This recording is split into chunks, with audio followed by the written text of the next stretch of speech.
2 modèles IA lancés en une semaine. Pas par une start-up par Anthropic, le concurrent direct d'OpenAI.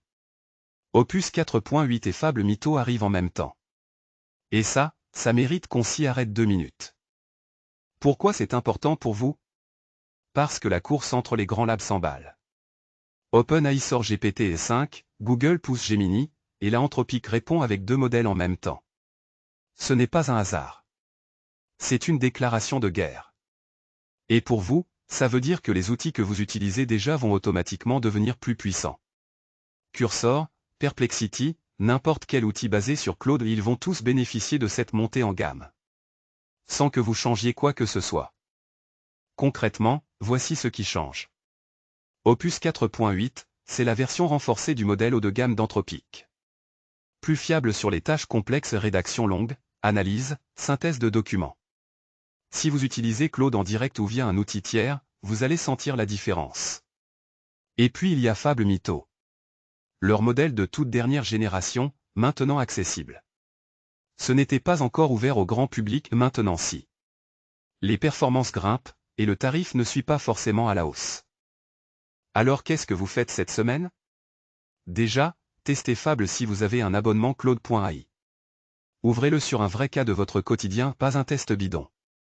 Ensuite, si vous utilisez Cursor ou Perplexity, vérifiez quelle version IA est activée dans les paramètres. Mettez à jour si besoin.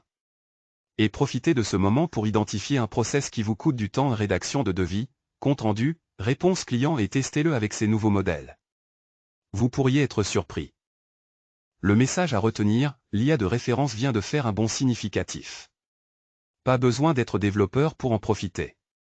Vos outils du quotidien vont monter avec elle. Le tout est de le savoir et de ne pas rater la fenêtre. Le Pentagone vient de confirmer quelque chose d'historique. Une IA commerciale Grok, celle d'Elon Musk, a participé à des opérations militaires létales contre l'Iran. C'est une première mondiale. Et ça nous concerne directement, même si on ne travaille pas pour l'armée. Pourquoi est-ce que ça change tout? Parce que c'est la première fois qu'un grand modèle de langage grand public est officiellement impliqué dans des décisions de ciblage militaire. Pas un logiciel secret de défense. Un outil que des milliers d'entrepreneurs et de cadres utilisent au quotidien. Le Pentagone a pris une version dérivée de Grok, l'a intégrée à un programme de ciblage. Et ça a fonctionné. Ce qui veut dire que les modèles que vous utilisez peuvent être adaptés à des usages que vous n'imaginez même pas. Concrètement, qu'est-ce que ça change pour vous? D'abord, comprendre que l'IA que vous utilisez n'appartient pas à vous. Elle appartient à une entreprise, avec ses propres intérêts, ses propres contrats. Grok appartient à xAI, qui appartient à Elon Musk. Si demain il signe un contrat avec un gouvernement, vous n'avez votre mot à dire sur rien. Deuxième point, les conditions générales d'utilisation ne prévoient pas ces scénarios. Vous pouvez lire 10 pages de CGU, rien ne vous protège contre un usage militaire décidé par l'éditeur. Troisième point, si votre fournisseur IA est impliqué dans une controverse internationale, c'est votre image qui en prend aussi une partie. Alors, qu'est-ce qu'on fait cette semaine? Première action, faites la liste des outils IA que vous utilisez et identifiez qui les possède vraiment. Pas juste le nom de l'appli, l'entreprise mère, le pays, les investisseurs. Deuxième action, cherchez si ces fournisseurs ont une politique d'usage militaire ou éthique publiée. Certains en ont. D'autres, non. C'est une information qui compte. Troisième action, commencez à prioriser des fournisseurs européens ou des modèles open source auto-hébergés pour vos données sensibles. Ça ne prend pas forcément plus cher, mais ça vous donne une vraie maîtrise. La leçon de cette semaine tient en une phrase, utiliser une IA, c'est choisir les valeurs de son propriétaire. Pas les vôtres. Les siennes. Rendez-vous la semaine prochaine pour la prochaine veille IA sur yaxformé.cloud. OpenAI l'a dit clairement, ils veulent que ChatGPT devienne votre seule application. Plus d'emails séparés, plus de gestionnaires de tâches, plus d'outils de recherche. Tout au même endroit.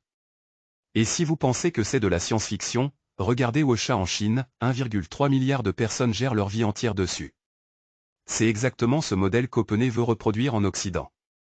Dans cette vidéo, on démontre ce que ça change pour vous, maintenant. Pourquoi c'est urgent d'y réfléchir dès aujourd'hui? Premier point, le mouvement est déjà lancé. ChatGPT intègre déjà la recherche web, la génération de fichiers, des connexions à des services tiers. Ce n'est pas un prototype, c'est une stratégie déployée. Deuxième point, le modèle Wosha a pris 5 ans à s'imposer en Chine. En Occident, avec les moyens d'OpenAI et la vitesse de l'IA, 18 mois suffisent pour changer vos habitudes. Troisième point, la fenêtre de décision, c'est maintenant. Pas dans 2 ans quand vous serez déjà dedans. Concrètement, qu'est-ce qui risque de changer dans votre quotidien? D'abord, votre stack actuel. Notion, Gmail, Trello, Slack, tous ces outils que vous payez chaque mois pourraient devenir redondants si ChatGPT fait tout ça mieux ou moins cher. Ensuite, la dépendance. Une super app unique, c'est pratique jusqu'au jour où les conditions changent, les prix augmentent, ou la panne arrive. Tout s'arrête. Et enfin, la question des données. Centraliser vos emails pro, vos tâches, vos achats chez un seul acteur américain, c'est un choix de souveraineté numérique que beaucoup font sans le réaliser. Alors, qu'est-ce que vous pouvez faire cette semaine, concrètement? Action 1. Listez vos 5 outils numériques du quotidien. Ceux que vous utilisez chaque jour sans y penser. Ce sont eux qui sont en ligne de mire. Action 2. Prenez une vraie tâche de votre semaine et testez-la entièrement dans ChatGPT. Pas pour remplacer, mais pour mesurer l'écart réel. Action 3. Posez-vous une question honnête: jusqu'où acceptez-vous de dépendre d'un seul fournisseur? C'est une décision stratégique, pas technique. La vraie question n'est pas « est-ce que ChatGPT est bon ?» Elle est « est-ce que vous voulez qu'un seul acteur contrôle l'ensemble de votre vie numérique professionnelle ?» Répondez à ça avant que la réponse s'impose d'elle-même. Imagine, tu déploies un agent IA pour automatiser ta facturation ou tes relances clients. Ça tourne depuis 2 mois, nickel. Et un matin, plus rien. Ton fournisseur a changé le modèle sous-jacent. Sans te prévenir. C'est exactement ce que les DSI vivent en ce moment, et le journal du net a publié un article qui met les points sur les i. On en parle tout de suite. Pourquoi c'est urgent?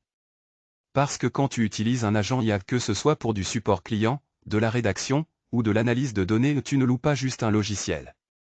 Tu dépends d'un modèle précis, hébergé chez un fournisseur. OpenAI, Anthropic, Mistral, ils peuvent modifier, dégrader, ou retirer ce modèle. Et toi, tu n'es pas forcément dans la boucle.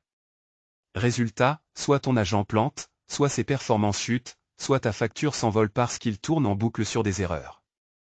Voilà ce qui se passe concrètement. Premier scénario, le fournisseur déprécie un modèle, ton agent appelle une version qui n'existe plus, et il tombe. Deuxième scénario, le modèle est remplacé par une version plus chère, même usage, facture multipliée par 2 ou 3 sans que tu aies rien changé. Troisième scénario, le plus sournois, le modèle change de comportement en silencieux, ton agent continue de tourner, mais ses réponses sont fausses ou incohérentes. Et tu le découvres 3 semaines plus tard, sur une plainte client. Alors qu'est-ce qu'on fait cette semaine, concrètement? Première action, fais un inventaire. Liste tous les modèles IA que tu utilises en production, pas juste les outils, les modèles précis derrière. Deuxième action, relis tes contrats avec tes fournisseurs IA. Est-ce qu'il y a une clause de continuité de service? Une obligation de notification avant changement? Sinon, demande-la ou change de fournisseur. Troisième action, mets en place un monitoring minimal, une alerte sur les coûts et une vérification hebdomadaire que ton agent répond correctement. C'est simple, ça prend 1 heure, et ça peut éviter une catastrophe. Le message à retenir, un agent IA sans contrat solide et sans monitoring, c'est une bombe à retardement. La technologie est puissante, mais elle repose sur des tiers que tu ne contrôles pas. Prends les précautions maintenant, pas après l'incident. Si tu veux chaque semaine une veille IA aussi concrète que ça, abonne-toi, c'est fait pour les professionnels qui veulent comprendre sans perdre de temps.